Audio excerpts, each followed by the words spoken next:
Hello and welcome back to another OmniHeroes video. In this video we're just going to see how well we do in the Hell difficulty. So the Hell difficulty is slightly different from the previous difficulties that we've seen. The main difference is that you do require two teams in order to complete one round or one stage of the Hell difficulty. Now, I've put this off for quite some time, and the reason for that is I've just not had the time to sit down and record. So what we're going to do is, first things first, let's have a look at the clear records and see what people are clearing it with. It looks relatively, I would say relatively easy. Now, what you can do, you can change your settings down here. So if you click on by power or by suitability, and we can go refresh.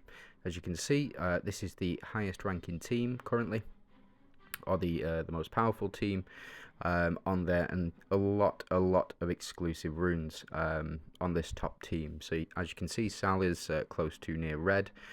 You do have Elmer's exclusives, red runes for Astrid, Atrops, and Eudora, along with Seraphina as well. And then we can move slowly down the list, and you can see that actually the units that people are using, or the teams that people are using, are relatively low star level as well.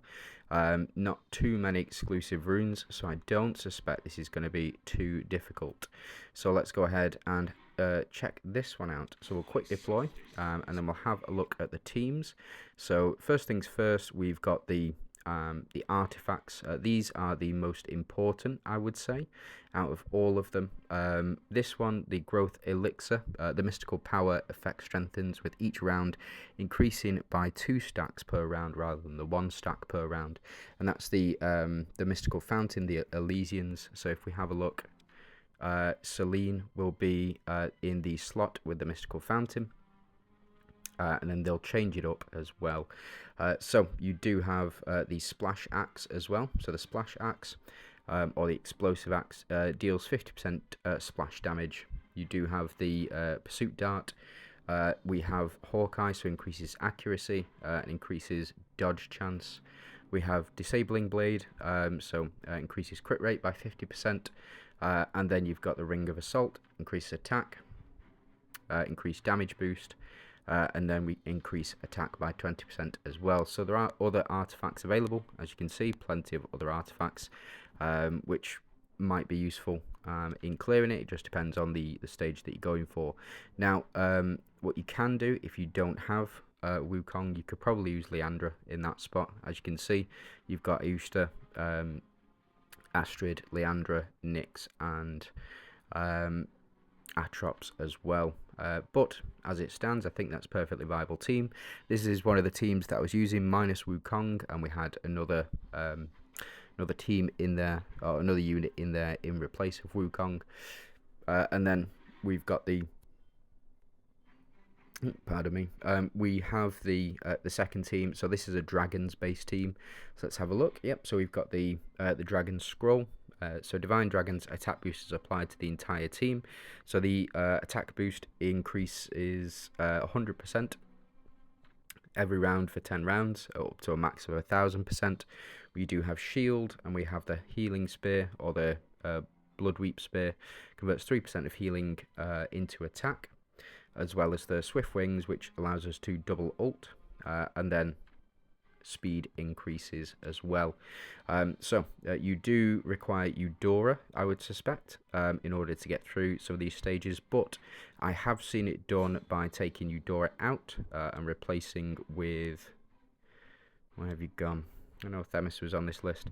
So I have seen Themis used as well. So you can replace, in this team, probably replace Wukong with Themis. And on this team, if you don't have a copy of Eudora, potentially you can replace with Katrina. You could replace with Karnak, or Mulan, or Ophelia. You know, a lot of different units here. Or you can build around this synergy. So Avengers synergy and the Valianters synergy as well. You could probably build around and build a coherent team strong enough at this point in the season. If you have been leveling up your slates, a couple of them should be at legendary. If you can't pass this stage, then probably best to build around or level up these ones here. So the Valianters and the Avengers, and the reason for that is just so that you can pass the trials. So let's pop Eudora back in. Now, as for relics, we do have the chest. We have Blades of Chaos, and we have Hand of Tyr, pretty standard. And then we've got Spear. We've got the Crown, and then we've got the Knight's Edge as well. If you don't have a copy of Crown, you can use any one of these epic relics in this slot. Absolutely fine for you to do so. I would probably suggest a crit one, so Excalibur in that slot over the Crown, just because it does increase your crit chance as well. So let's jump in with this team and just see how well we do and what type of damage we're looking at, or that we'll need to do. Now, I have no doubt that this team will get us through, and the reason for that is because last season, or the last round of this, I was able to use this particular setup. Granted, it didn't have Wukong in it. The reason it didn't have Wukong in it is primarily because I didn't have enough stars for him. Fortunately, I was able to get him up to the 4-star mark. The reason for that is because I had the season pass, so I got 1 copy of him there. I also got I pulled 2 copies of Wukong during his initial summons, and also I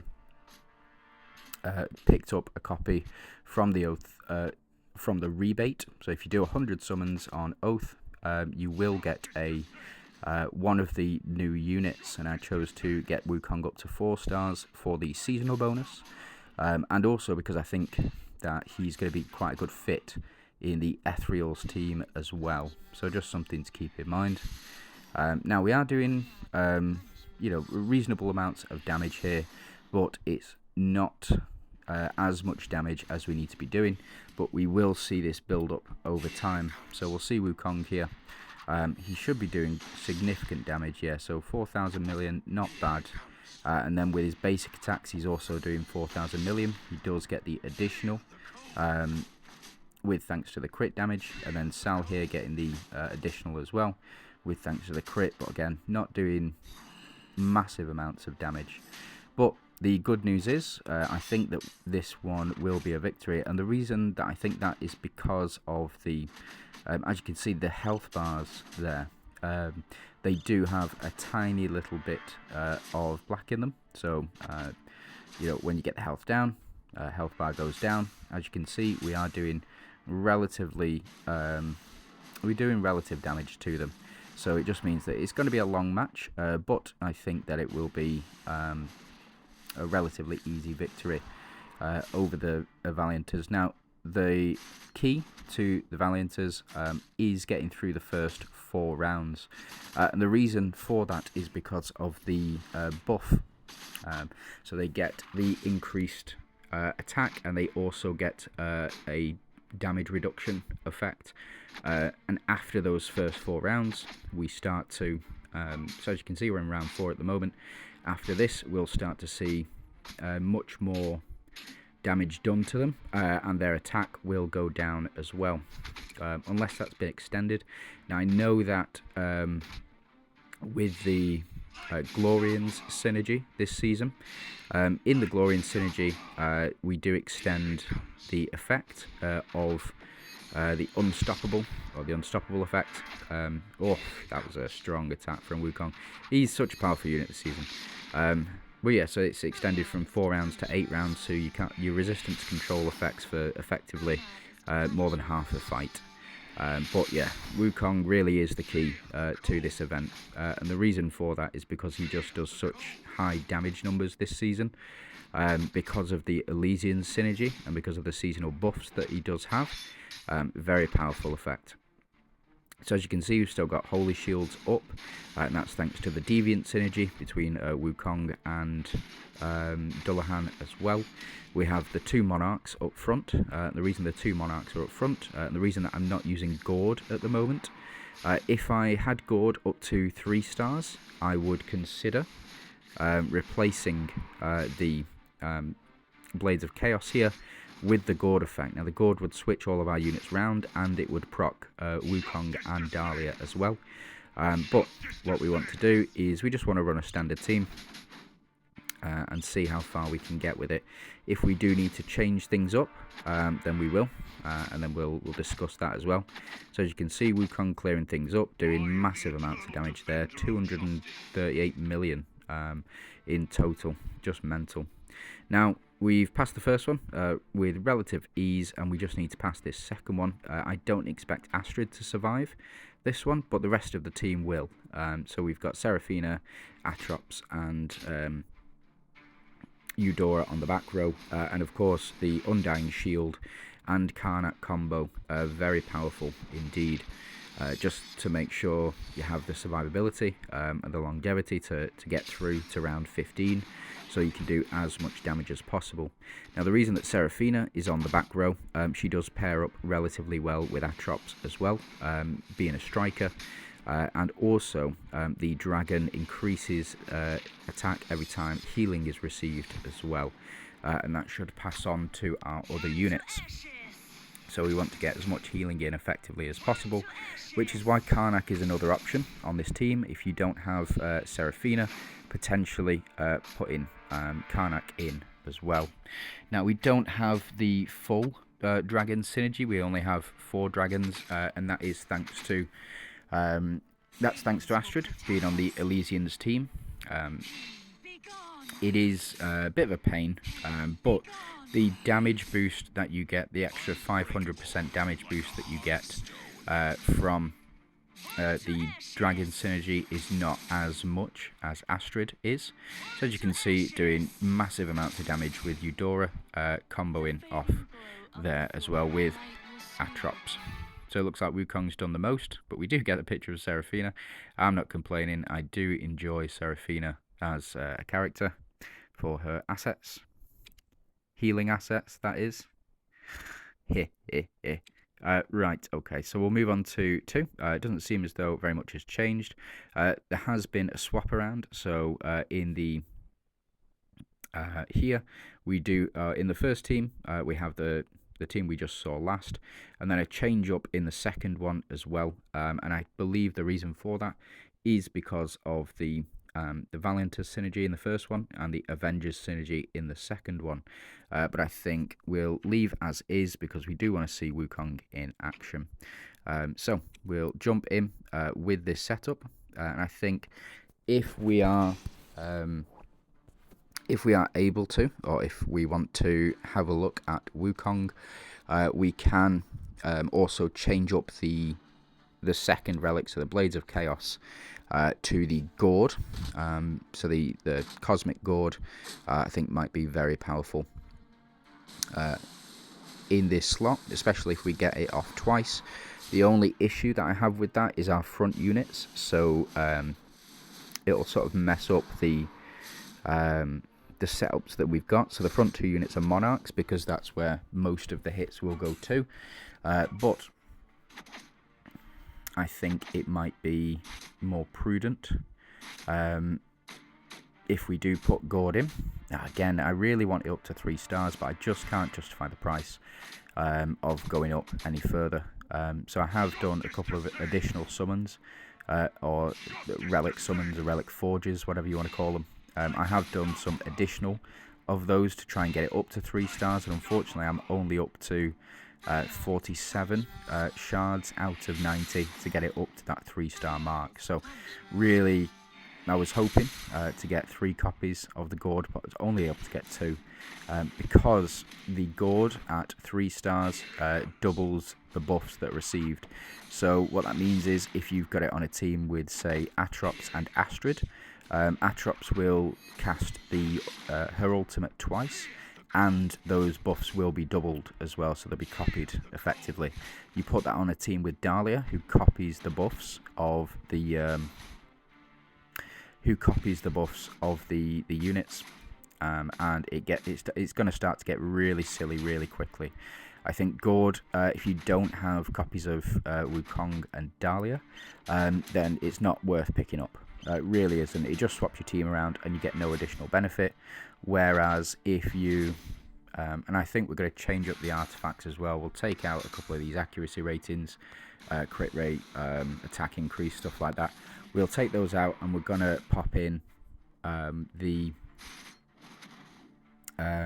Avengers relic, or the Avengers artifact, sorry, that every time you miss, we respond with a basic attack. So we would have done a basic attack there, would have done basic attacks there, and we just get so much more damage out of Wukong, and also potentially out of Dahlia as well.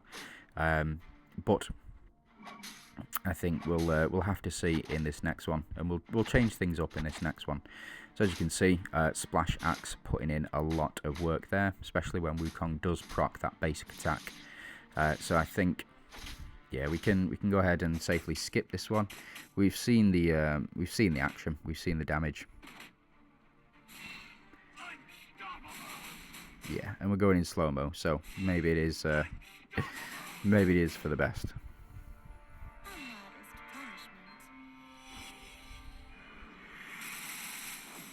Yeah, let's go ahead and skip. So it's fine. So it was only sort of a round later. And then on this one, we'll just see how much damage. Well, let's see what round we get up to. So this is round 2.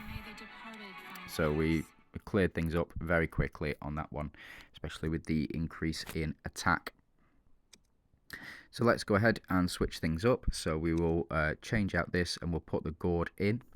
And I'll just show you what I was talking about before. So with the gourd, if we have a look, so after casting relic, reduces accuracy rate of enemies. That's fine, is what it is. And after casting relic, positions of all surviving allies in the team will be immediately randomized. And as well, just something to keep in mind, this would be copying buffs if I had it up to 3 stars. I'm so salty about that. Is what it is though. So we'll take out the attack increase, take out this attack increase, we'll take out accuracy rate, and then we need to take out 2 more. So it's either dodge or crit rate. We'll take out crit rate, and then we're going to go ahead and pop in, where have you gone? Here we go, down here. After triggering dodge, retaliates with a basic attack, and we'll just see if this makes a difference. If we lose, we lose, and we'll just go back to the original team setup. But I just wanted to show it off and show the potential of this scene, of this particular relic, along with the other artifact as well. So going to be a lot of shields, and the enemy's going to be doing a lot of damage, especially Themis, Elune, and Victoria. Katrina, I think, does physical damage as well, so that's something to watch out for. Hopefully we'll be able to retain the Holy Shield. So Cosmic Gourd triggers. Hopefully we'll get a second trigger of it. Yeah, so we do get a second trigger of it, which does allow for the switch to happen. So we switch up, and then Wukong gets a lot of triggers in, as you can see, because the switch kept happening. So now we're effectively fully built up, and we didn't get any splash damage there, unfortunately, but I think that we should be absolutely fine on this one. And primarily because we're going to be getting a lot more basic attacks in. As you can see, a lot of basic attacks being sent back out, and the reason for that is because of the Avengers artifact there. So we are switching a lot, and could have done with Wukong in slot 1, but is what it is. So we'll just see who Elune targets with this. So we get the 2, and we get the switch. Dahlia to increase attack, defense, and copy those buffs.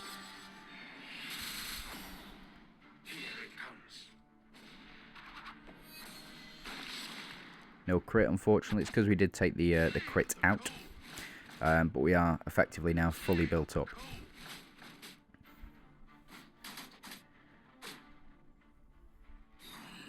So we get the miss there, and strange that Atrops would trigger after as well. So yeah, I think the Gourd has sort of just messed up the order in which we're doing things. And not as effective against this particular team, who aren't attacking our back row as much as we'd like. Potentially if Wukong was put in the first slot, so if we see this now, we get the double activation, we get double shielding, no crits again from Wukong. Potentially it is increasing that crit damage, that's going to be the most lucrative for us. But again, we're only in round 3, so we'll just have to see how things go, and see what happens when this this gourd triggers again, and see where we end up.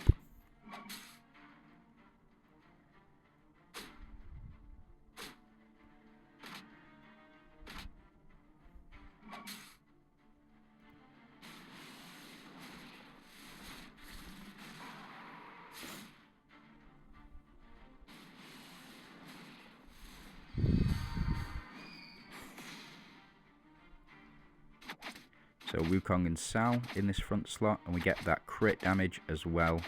Wukong able to effectively finish things off almost.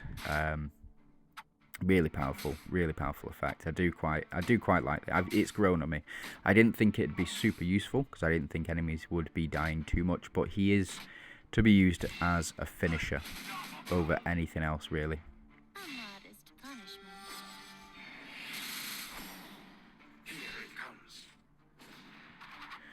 And hopefully Wukong to get a crit. Yep, so gets a crit on Katrina.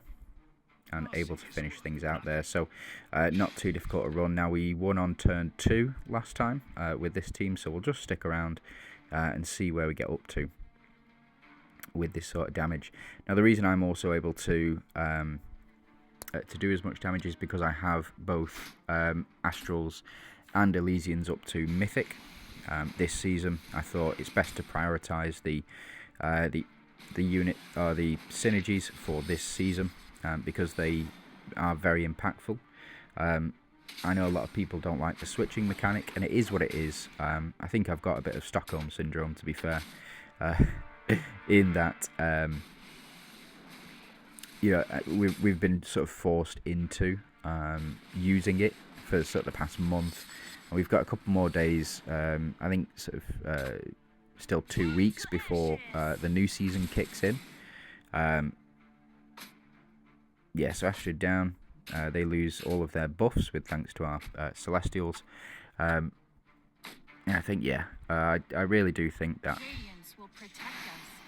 it is...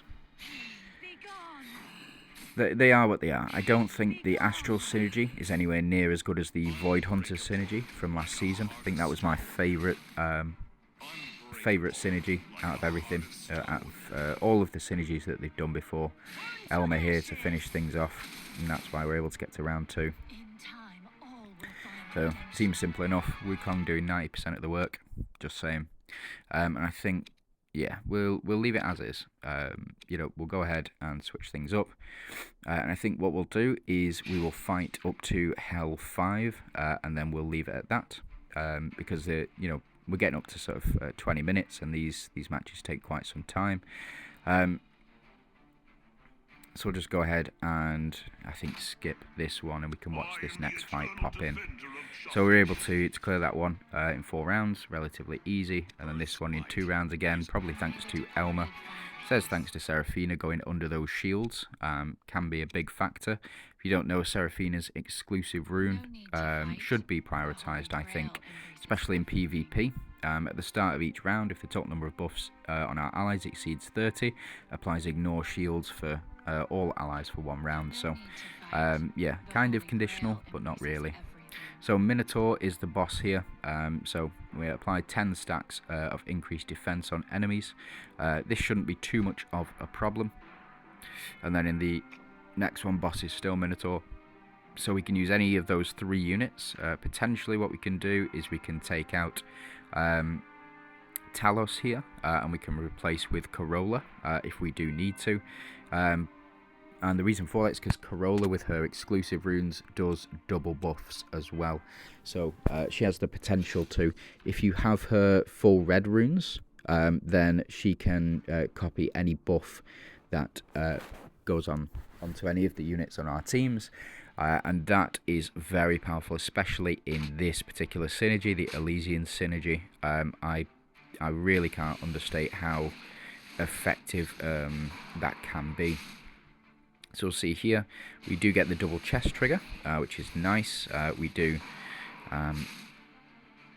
We'll see if we get the double gourd trigger as well. We kind of want the double gourd trigger, in that it will allow us to switch twice and Wukong to build up But unfortunately not. So we only get the 2 hits, but Dahlia and Wukong on the front row, and every time they switch, Dahlia will be copying buffs, and Wukong will provide in that Holy Shield, and also will be providing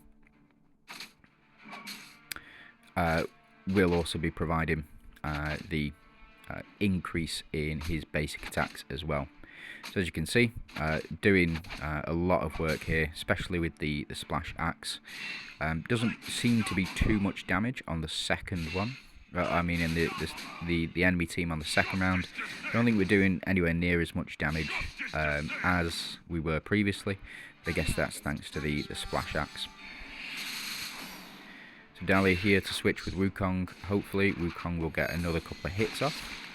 So they're doing 10,000 million up to 16,000 million with basic, and that spreads out. That's 100% damage to the rest of the enemies as well. Sal doing 210. Used to take so much longer because we were relying on Sal to build up. Now, in case you don't know, I'll show you in just a second after we've finished this difficulty.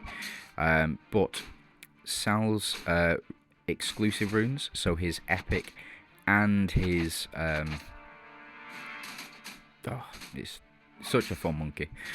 So his epic and his legendary red runes, they do stack infinitely. So effectively, any amount of healing he receives, 20% of that will be converted into attack for Sal. That buff does not disappear, and as well, there's no cap on it.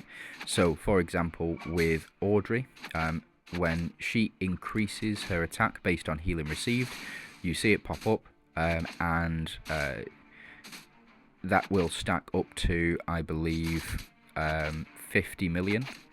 Now, with Sal, it's different, and the reason that it's different is because there's no cap on it. So if he gets up to 50 million attack from the healing received, then, you know, he can go over that. So which is why when he gets to sort of round 10 to round 15, he is outputting probably more damage than this Wukong would as well. So we do get the double swap. And Wukong to trigger 3 times there, 4 times. And he is on the same row now as Dahlia. So fortunately, he is, every time a unit does die, or every time they miss, he will retaliate with a basic attack.